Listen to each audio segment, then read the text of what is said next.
오늘 말씀의 제목은 성령 강림절은 맥추절의 신약적 성취이다. 제가 지금까지 목회해 오면서 궁금한 부분들 중에 몇 가지가 있었어요.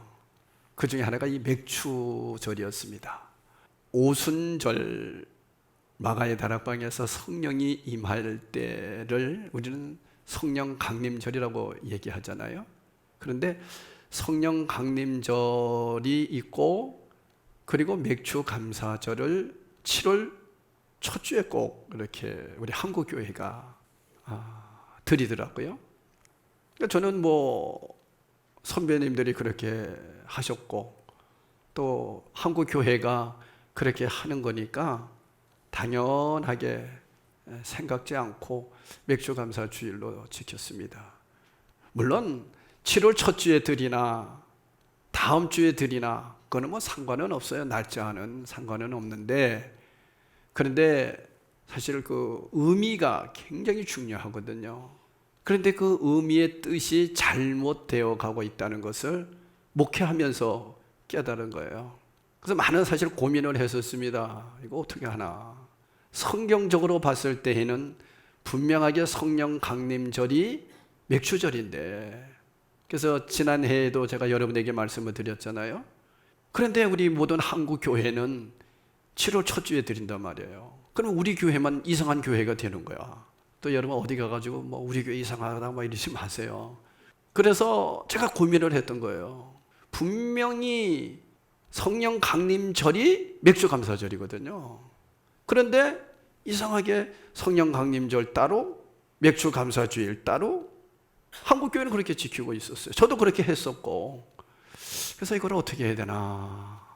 지난주까지도 사실은 설교 준비하면서도 고민했어요.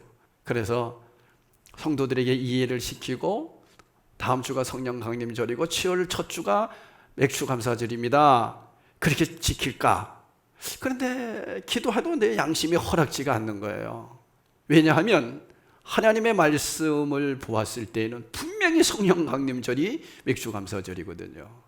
그래서 오늘 결단을 내리고 성도들에게 말씀을 분명하게 선포하고, 그리고 다음 주일에 맥주 감사절이 성령 강림절이다 하는 걸로 해서 다음 주에 지키려고 그럽니다. 그러니까 우리 성도들은 다음 주일이 맥주 감사절이다 하는 것을 기억하시기 바랍니다. 그러다 보니까 재무부에서도 지금 미처 봉투가 준비 안 된 걸로 알고 있습니다. 준비해 주시기를 바랍니다. 여러분, 우리나라는 예전에 선교사님들이 우리나라로 들어오셨을 때에 농경사회였습니다. 저도 어렸을 때 보면 7월쯤 되면 보리 농사를 해요. 그래서 그러니까 가을쯤에 보리씨를 뿌리고 나서 그 보리가 이제 자라오면 막 또 발로 밟고 막 그러더라고요. 얼지 않도록. 그렇게 하면서 이제 보리가 자라고 보리 농사를 한 다음에 벼 농사를 하기 전에 또 이렇게 하는데, 대개가 보리 농사는 밭에서 했었습니다. 그러니까 저희 집도 보리 타작할 때 얼마나 우리 강원도 말로 사투리입니다만, 사투리 쓴다고 이상하게 생각. 거꾸로 온지를 여러분 뭐라고 얘기해요? 깔끄러운지? 깔깔한지? 하여튼 그래요. 너무 껄끄러워요. 근데 또 여름에 땀이 많이 나지 않습니까? 그 땀 나는데 그때는 이렇게 발로 밟아서 바랑바랑 하는 걸로 이제 합니다. 그러면 거기에서 이렇게 가시 같은 게 있어요. 보리는 꼭 그렇습니다. 농사해 보신 분들 아시죠? 그럼 온몸에 얼마나 따갑고 그런지 말도 못해요. 제가 그 기억이 나요. 그때가 여름이었어요. 그러니까 그때는 쌀이 귀했기 때문에 보리밥을 먹었습니다. 요즘은 보리쌀이 귀하잖아요. 그때는 보리쌀이 귀하지 않았어요. 쌀이 귀했어요. 그래서 보리고개라고 그러잖아요. 그러면서 하나님 앞에 전반기를 감사하는 날로 맥주절을 지킨 거예요. 이건 우리나라만 있는 겁니다. 다른 세계 어느 곳에도 맥주절이라는 곳이 없어요. 성령 강림절이 있지. 근데 우리나라만 맥주 감사절을 지킨 거예요. 선교사님들이 오셔서. 자, 그러면 왜 그렇게 했는지 말씀을 드릴게요. 맥추절이라고 하는 것은 성경에 보면은 초실절로 이렇게 얘기가 있습니다. 맥추절은 초실절이에요. 초실절. 그러니까 첫 번째는 맥추절로 이렇게 해석이 되어 있고요. 두 번째 또 초실절로 되어 있어요. 그러니까 첫 번째 결실한 것을 드린다. 그래서 초실절이 맞아요, 사실은. 맥추절이 아니라. 그리고 77절이라고도 합니다. 77절. 77절. 77에 49. 그 50일째 되는 날 성령이 임했지요. 그래서 뭐라고도 해요, 또. 오순절이라고도 해요. 그건 신약에서는 오순절이고, 구약에서는 맥추절, 초실절, 77절. 이렇게 말씀하고 있습니다. 출애굽기 34장 22절에 보니까 77절, 곧 맥추의 초실절을 지키고 새말에는 수장절을 지키라. 이것은 우리는 추수감사절, 그게 수장절이에요. 레위기 23장 15절에서 21절에도 이제 쭉 나와 있는데, 안식일의 이튿날 곧 너희가 요제로 곡식단을 가져온 날부터 세워서 7 안식일의 수요를 채우고 7 안식일 이튿날까지 합하여 50일을 계수하여 새 소제를 여호와께 드리되 하면서 쭉 이제 내용이 나옵니다. 그런데 이 중에 이 맥추절이라고 하는 명칭은 원래 구약 성경에 기록되어 있는 히브리어 성경에는 이 이름이 안 나타났어요. 맥추라고 하는 말이 없어요. 우리 한문 성경을 가지고 초실절을 뭘로 해석을 할까 하다가 보리를 제일 먼저 추수하지, 그러니까 보리 맥자를 써서 맥추절로 이렇게, 우리 한국 성경만 그렇게 되어 있어요. 이것은 무슨 얘기입니까? 첫 열매의 절기다. 그게 맥추절이에요. 첫 열매의 절기다. 우리 한국 교회가 맥추절이라는 이름을 붙여지게 된 것은 이 번역을 하는 우리나라 문화적 상황에 맞춰 번역하기 때문이에요. 그래서 우리나라에 복음이 전파되고 한글 성경이 번역될 때가 1800년대거든요. 그러니까 1800에서 1900년대 그 사이 중반까지인데, 히브리어 성경, 헬라어 성경이 독일어로, 그리고 영어로, 그러면서 한문으로, 그러면서 한글로 번역이 될 때에 뭐라고 할까 하다가 맥추라고 하는 말을 썼다. 그렇게 기억해 주시면 됩니다. 이 첫 열매의 절기를 시간적으로 보면 1년 중 맨 처음 추수하는 것이 요점이었어요. 그래서 지금 한국 교회 모든 교회들은 7월 첫 주에 맥추절로 지킵니다. 그러면 여러분이 이렇게 생각하잖아요. 7월 첫 주에 드리는 건데 왜 우리는 미리 드릴까? 이렇게 생각하면서 이거 이러다가 죄 짓는 게 아닌가? 이런 생각하는 사람들도 있을 거예요. 전혀 상관없어요. 날짜와는 상관이 없어요. 사실은 7월 첫 주에 드리든 상관은 없는데, 우리 한국 교회가 공통적으로 함께 7월 첫 주로 드리고 있다. 이렇게만 기억하시면 돼요. 근데 목사님들이 이거는 알고 계세요. 다 성령 강림절이 맥추절이라고 하는 것은 알고 있으면서도 한국의 풍습이니까 이거를 저처럼 성령 강림절에 지키지를 못하는 것 같아요. 아마 고민들은 다 될 겁니다. 그러나 상관은 없어요. 이단은 또 아니에요. 여러분 아셨죠? 이상하다, 이단이 아니냐 또 이렇게 생각하면 골치 아파요. 그래서 제가 여러분에게 자세하게 말씀드리는 거니까 잘 들어보시고, 그렇구나, 이렇게 중요한 날이구나 하는 걸 깨닫는다면, 이 성령 강림절이 어떤 추수감사절처럼 맥추감사절로 보리를 하나님 앞에 드리는 첫 예물을 드리는 날이 아니라 성령이 우리 아이에게 처음으로 오신 날을 감사해서 드리는 날이다 하는 것을 기억하게 될 것이에요. 맥추절은 구약 시대에 보면 우리를 구원해 주시고 이제 가나안 땅에 들어갔잖아요. 가나안 땅에 들어가서 제일 먼저 처음 결실을 맺은 것을 하나님 앞에 감사하면서 드린 절기가 맥추절이에요. 그러니까 가나안 땅에 들어가서 하나님 앞에 제일 먼저 드린 날이다. 이것을 신약 시대에는 예수 그리스도께서 구원 사역을 이루시고 그 구원의 은혜를 믿는 자들에게 적용하여 이 땅에서 누릴 수 있도록, 이 땅이 무슨 땅이에요? 가나안이잖아요. 가나안 땅에서 평화로 누릴 수 있도록 우리에게 성령을 주신 날이다. 이해하시겠죠? 그래서 여러분, 맥추절은 성령을 우리에게 천예물로 주신 날이에요. 보리를 드리는 날이 아니에요, 사실은. 그러므로 이 맥추절, 성령 강림절은 성탄절, 부활절, 추수감사절과 함께 아주 귀한 날이에요. 어떻게 보면 저는 이 성령 강림절이 정말 제일 귀한 날이 아닌가, 이런 생각을 이번 말씀을 준비하면서 깨달아 봤어요. 여러분 아시다시피 6월절 지킵니까? 안 지킵니까? 안 지켜요. 그런데 뭔 지켜요? 맥추절은 지킨다니까. 그럼 이상하잖아. 저도 그게 고민스러웠던 거예요. 아니, 그러면 6월절은 지키지 말아야 한다면 근데 왜 맥추절은 지키냔 말이야. 그 이상하잖아요. 그날이 무슨 날이다? 성령 강림절로 뭐가 된 날이에요? 성취가 된 날이에요. 그러면 6월절의 성취가 뭐예요? 여러분도 아시다시피 예수님이 십자가에서 죽으시고 부활하신 날이잖아요. 수장절의 성취가 뭐예요? 우리가 추수감사절을 지키는 날이거든요. 그러니까 구약과 신약의 이런 차이가 분명히 있고, 구약 성경을 가지고 그대로 얘기를 한단 말이에요. 대개가 보면 저도 그렇게 설교를 했었어요. 그런데 그렇지가 않다는 것을 발견했다는 거죠.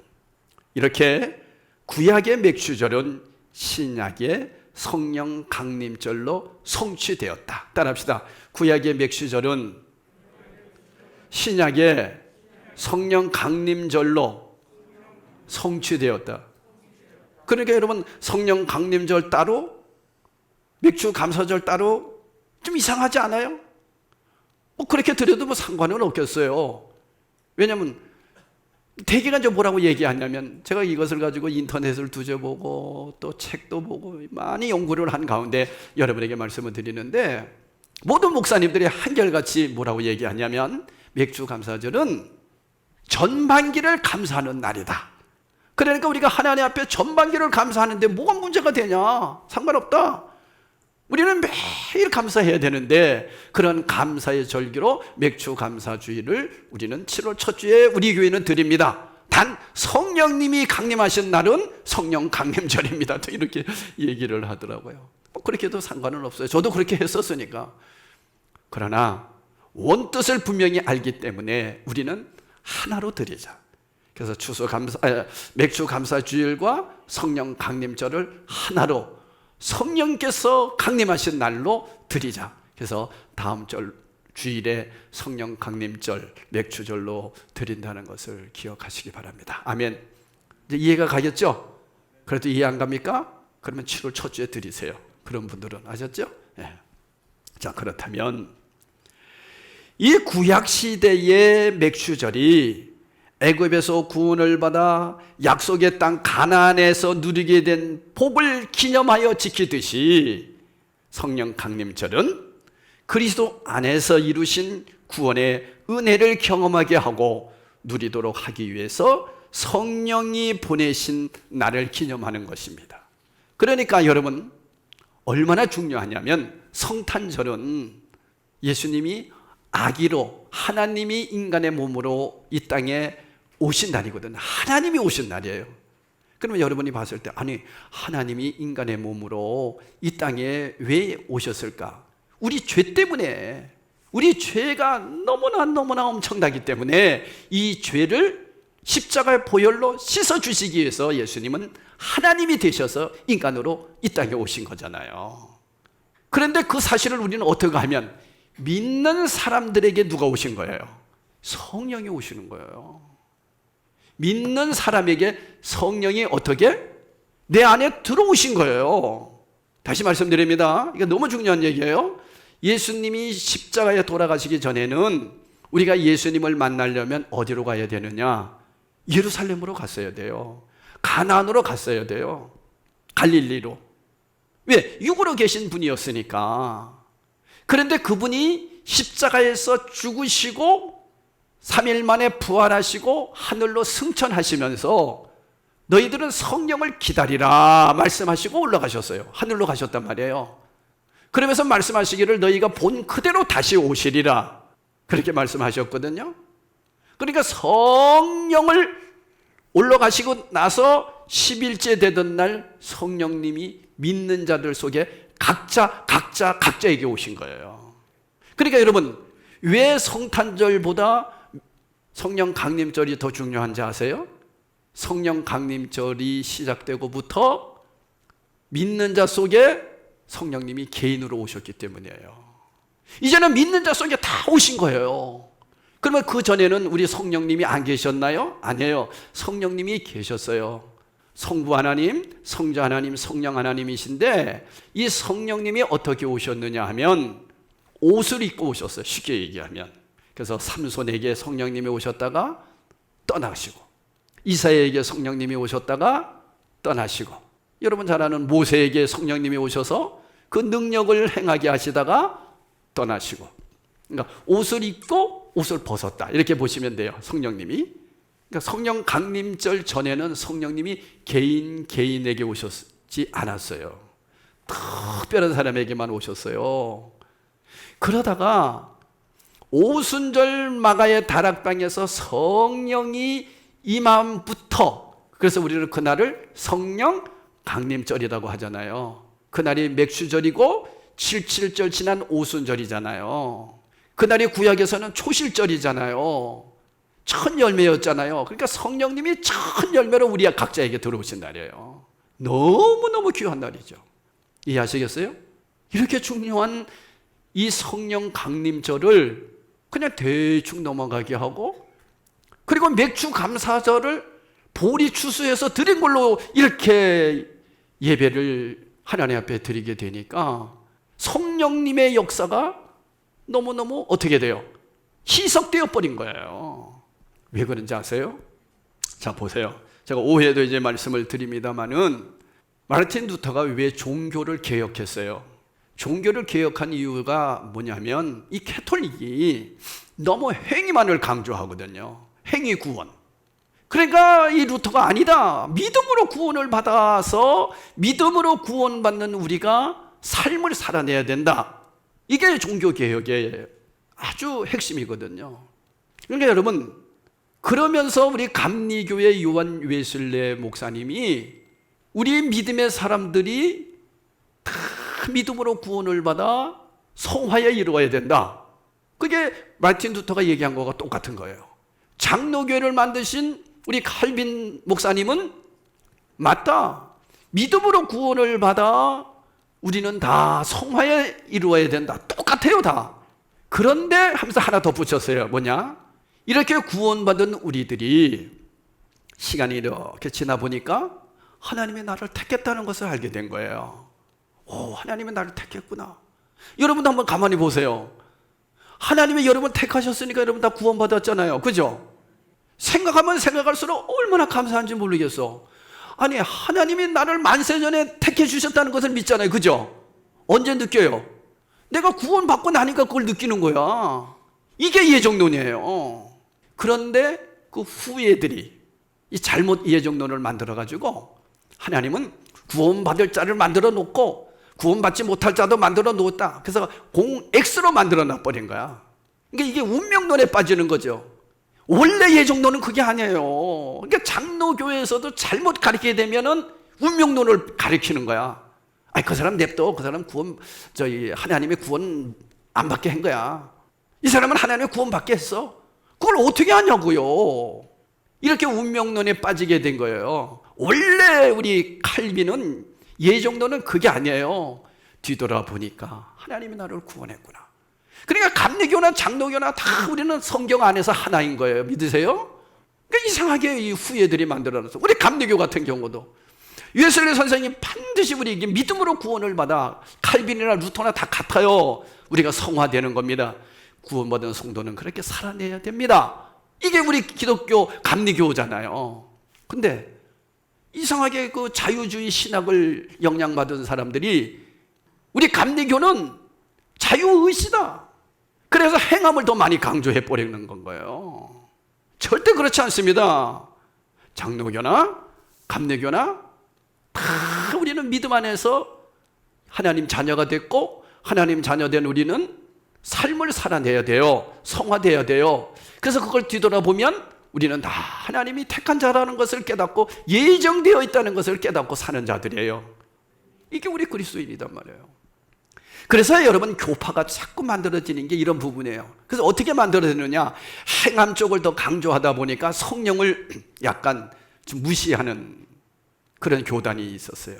그게 장로교, 잘못된 장로교입니다. 진짜 장로교는 그렇지 않습니다. 그리고 행함을 더 강조하다 보니까 믿음을 좀 덜 얘기하는 이 감리교.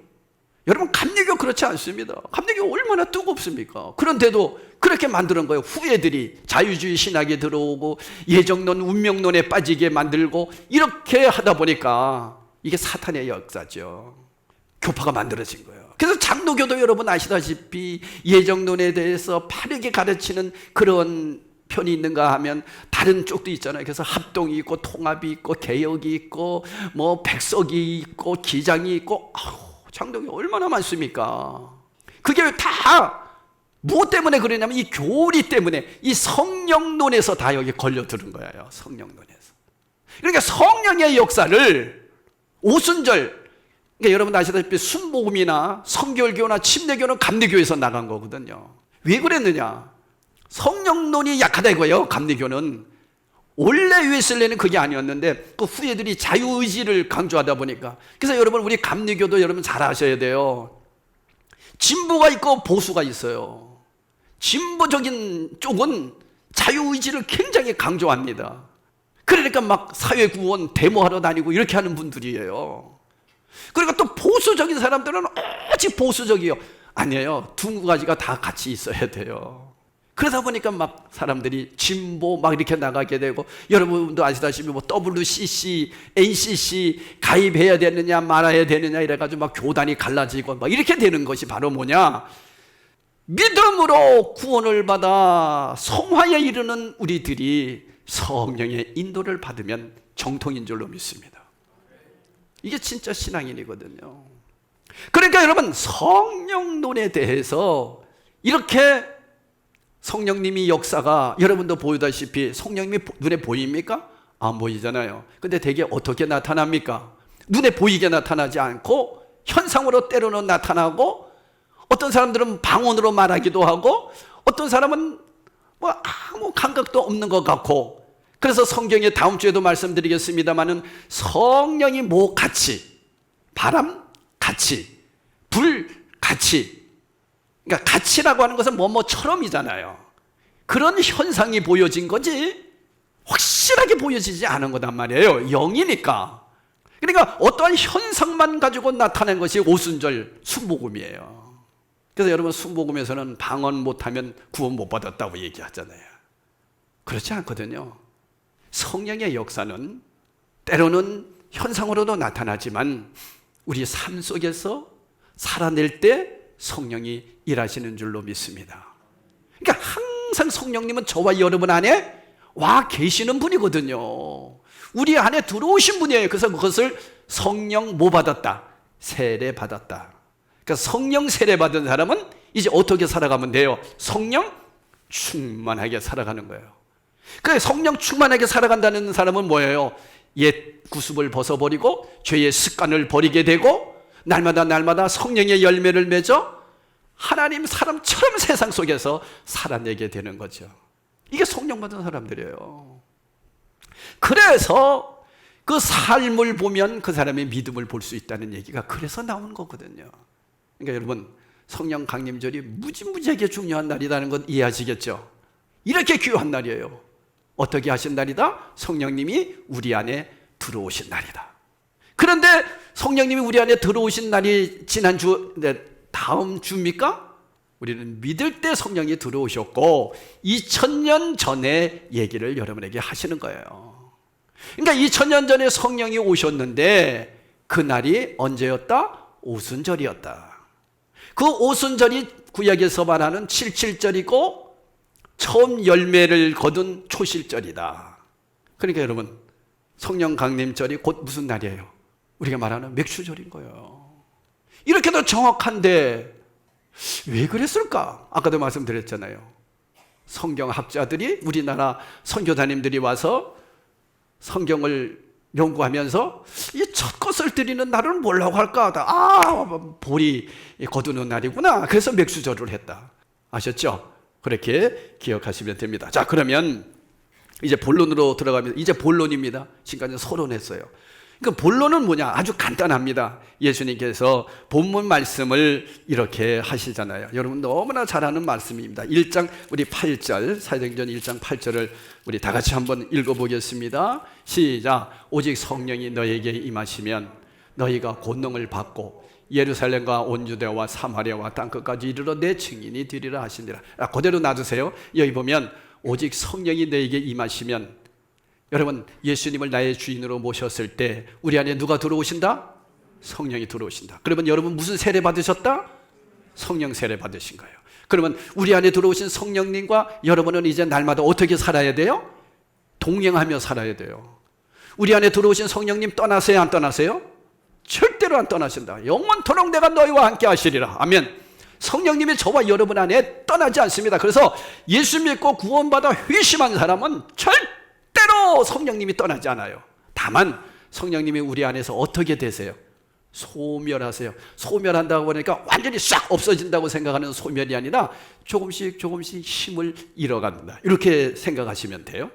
그러니까 저와 여러분 안에 계시는 성령님이 힘을 잃어갈 때가 언제냐? 잘 들으셔야 돼요. 내가 성령님을 의지하지 않을 때 성령님이 힘을 잃으세요. 그런데 성령님이 내 안에서 충만하게 일할 때가 언제냐? 성령님만 의지할 때 성령 충만하게 됩니다. 아멘. 여러분 이게 성령 충만이에요.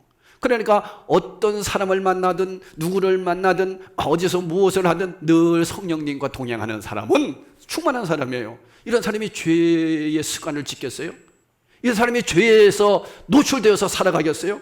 성령이 가만히 안 놔두시는데, 주일 한번 빠져보십시오. 성령이 내 안에서 얼마나 마음을 아프게 하는데요. 괴롭지 않습니까 여러분? 여러분 그러세요, 안 그러세요? 괴롭잖아요.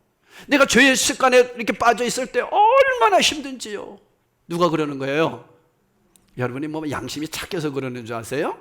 여러분 안에 성령이 그러시는 거예요. 저도 남을 좀 아픈 마음을 갖게 했다면요, 견딜 수가 없는 거예요.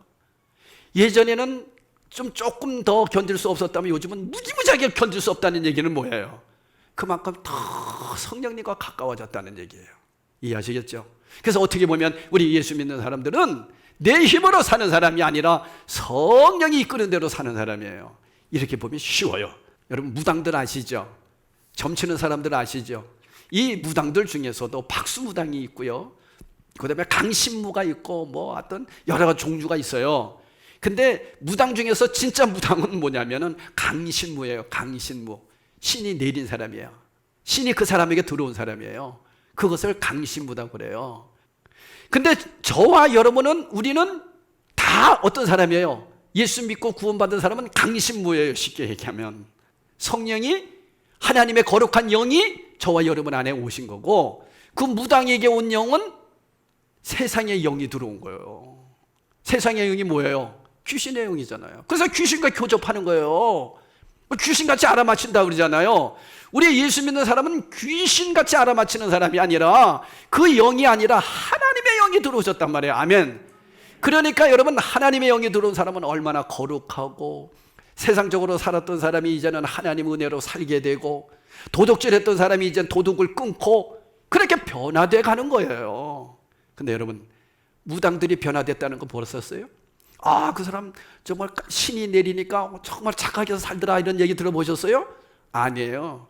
그 사람들은 그 신에게만 잘 구하면 그 신이 임해서 무엇을 보여준다 그렇게 생각하기 때문에 오직 신만 잘 섬기는 거지 내가 변화된다는 얘기는 절대 안 합니다. 그런데 하나님의 영이 들어온 저와 여러분에게는 날마다 그분이 거룩한 영이기 때문에 우리를 변화시켜가는 거예요. 그래서 예수 믿는 사람은 달라진다니까. 제가 계속해서 여러분에게 말씀드리잖아요. 왜 여러분이 옛 구습을 끊지 못합니까? 여러분이 왜 옛날 그대로 살아갑니까? 여러분 신앙을 점검해 보십시오. 그 얘기가 그 얘기예요. 성령이 우리 안에 들어온 사람은요, 막 못 산다니까. 그래서 성령 충만하게 우리 안에서 일하게 되면 이 성령님께서 가르쳐 주시는 거예요. 그래서 여러분, 가정에서도 부부가 둘이 성령 충만하면 이 가정은 얼마나 행복한 가정인지 아세요? 그런데 여러분, 이 가정이 남자와 여자가 서로 충만하지 못하게 되면 맨날 비거덕거리는 거죠. 봐보세요. 예수 잘 믿는 남편이 있어요. 예수 안 믿는 아내가 있어요. 그럼 이 가정은 맨날 부딪힐 수밖에 없죠. 왜요? 영이 틀리니까. 그럴 때 우리 믿음의 영을 가진 사람들이 어떻게 해야 돼요? 성숙해져야 돼요. 더 저 사람 잘 몰라서 그러니까 이해하고 이래야 되는데 더 싸워. 그럼 이 사람은 문제 있는 사람이에요. 그러니까 여러분, 가정에서도 한 성령 안에서 살려면 서로 기도해 보면서, 여보, 우리 서로 한번 기도해 봅시다. 성령님이 뭐라고 말씀하시는지 한번 생각해 봅시다. 그리고 나서 무슨 것을 결정을 해보세요. 절대로 틀림없습니다. 교회에서도요, 우리 장로님들에게도 제가 늘 말씀드리잖아요. 우리가 어떤 문제가 있을 때 결정하려고 하지 마십시다. 기도해 보시고, 그리고 성령님이 뭐라고 말씀하시는지 우리 다음 주에 와서 서로 얘기해 봅시다. 이럴 때 여러분, 거기서 역사가 나타나요. 근데 이런 사람이 문제예요. 어떤 사람이냐면, 저도 지금까지 이렇게 목회하면서 무서운 사람 하나 만났어요. 어느 날 저희 집에 막 왔어요. 와가지고 문을 팍 때려서, 목사님 왜 그러시니까, 하나님이 나에게 말씀하셨어요. 그래서 무슨 말씀을 하셨는데요? 하나님의 교회를, 우리 교회를 다 지어준다고 얘기하셨대요. 그래서 걸어서 100m, 뭐 자로 100m 가니까 그 자리다는 거예요. 여러분, 그 사람에게 성령이 얘기했고 왜 저에게는 얘기 안 했나요? 여기 속으면 안 되는 거예요. 그럴 때는 우리는 이렇게 얘기해야 돼요. 아, 그래요? 그럼 저도 한번 기도해 보겠습니다. 둘만 기도해 보면 되나요? 중직들하고 함께 기도해 보는 거예요. 기도했을 때 성령님은 한 마음을 주세요. 다 똑같이 주셨다면 그가 성령의 역사예요. 근데 전혀 나타나지 않는데 그 사람만 나타나? 이건 자기 생각이에요. 어떤 사람은 와서 뭐라 하냐면, 목사님, 하나님이 저보고 교회 떠나래요. 여러분, 교회 떠나라면 떠나야죠. 무서워서 그거 어떻게 했어요? 난 제일 무서운 게 그거예요.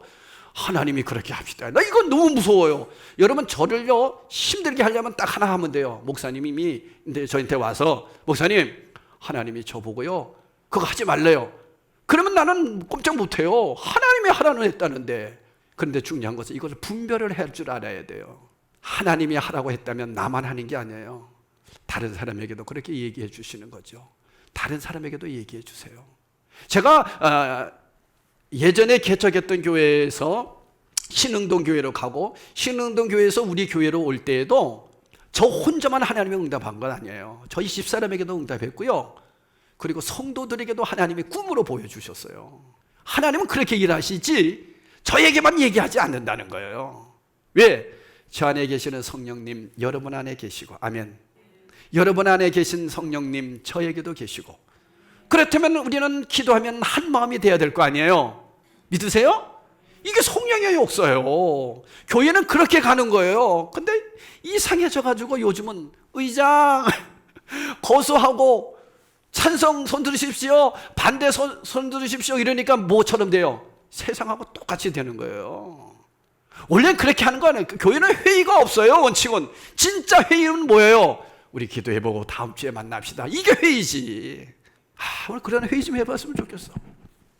여러분, 이렇게 성령님은 저와 여러분 안에서 오늘도 일하고 계세요. 아멘. 얼마나 감사한지 몰라요. 그 성령님이 오신 날이 언제다?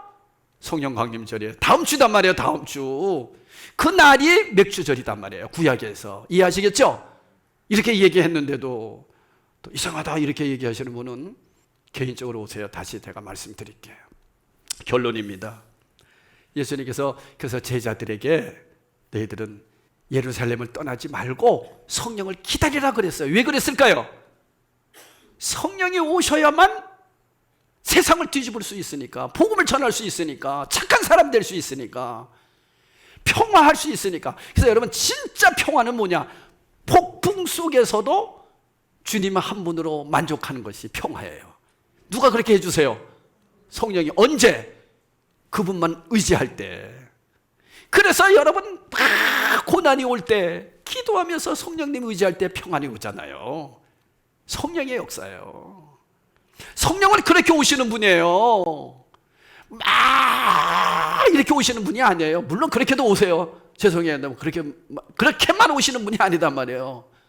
그러니까 저에게는 어떻게 오셨느냐, 막 이럴 때 오셨어요. 저는. 그래서 저는 막 부르짖으면 성령이 오시고 그랬어요. 근데 요즘은 조용할 때 성령님이 오셨어요. 그러니까 성령은 여러 가지 역사로 나타나세요. 다만 오시고 나서 증거가 뭐냐? 사람이 평안해져요. 걱정이 없어져요. 그렇게 기쁠 수가 없어요. 아멘. 그게 성령의 역사예요. 오늘 이 시간에도 여러분 말씀을 들으면서 마음에 평안합니까? 성령이 임재하셨음을 믿으십시오. 졸립니까? 성령이 소멸하고 계세요. 간단해요. 여러분 어렵게 생각하지 마세요. 내 교회 나가고 싶다. 내가 하나님 예물 드리는 것도 기쁜 마음으로 드린다. 성령이 하시는 거예요. 근데 성경 읽기도 싫고 기도하기도 싫어. 성령님이 떠나신 것이 아니라 내 안에서 뭐 하신 거예요? 소멸하셨어요. 힘을 잃었어요. 세상으로 말하면 배터리가 빠졌단 말이에요. 배터리 충전시켜야 돼. 쉽게 얘기하면 그게 기도이고 그분만 의지하는 거예요. 그래서 여러분이 주일날 교회 나오고 새벽에 기도하고 우리가 이렇게 자꾸 하는 이게 뭐냐면 뭘 충전하는 거예요? 성령님을 충전시킨다. 쉽게 얘기하면 그렇게 한번 되는 거예요. 그 얘기예요. 그래서 여러분 보세요. 매일 교회 나와서 기도하는 사람이 성령 충만할 것이에요? 주일날 딱 한 번 나온 분이 충만할까요?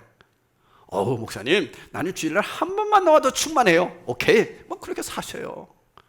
근데 그게 힘드니까 우리가 매일 주님과 동행하려고 하는 것입니다. 사랑하는 성도 여러분, 다음 주일은 바로 성령 강림절입니다.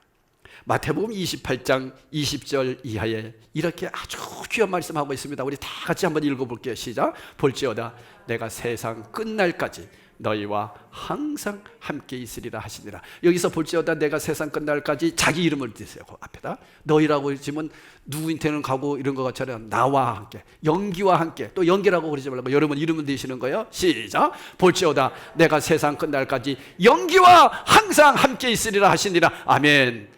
여러분과 항상 함께 하시는 성령님 의지하며 승리하기를 예수 이름으로 축원합니다.